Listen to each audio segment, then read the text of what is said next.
6 milioni di euro per migliorare il trasporto pubblico a Padova, metà li mettono Europa, Stato e Regione, l'altra metà Bus Italia Veneto. Nuova tecnologia, più sicurezza a bordo, video e schermi in 150 fermate per avere in tempo reale, con precisione massima grazie al GPS, i tempi di passaggio degli autobus e poi la possibilità di fare il biglietto a bordo pagando con la carta di credito o il telefonino, un investimento massiccio a favore dei viaggiatori. Questo vuol dire 150 fermate nei comuni di Padova e Albignasego dotate di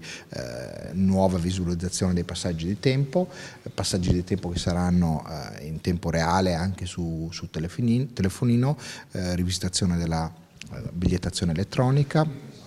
possibilità di fare il biglietto a bordo con carta di credito o telefonino e tanti altri interventi sulla tecnologia come quello che permetterà ai mezzi di risparmiare carburante e quindi inquinare meno. Ci saranno anche nuove biglietterie automatiche alle fermate e poi sugli autobus l'Eco Drive per minimizzare il consumo di carburante e il Road Scan per prevenire gli incidenti, oltre alle telecamere di videosorveglianza a bordo. Le novità interesseranno anche le linee che arrivano ad Albignasego. Ci sarà più sicurezza, è prevista un'implementazione della sorveglianza a bordo per tutela dei passeggeri, nuove obliteratrici, e quindi insomma sì, saranno interventi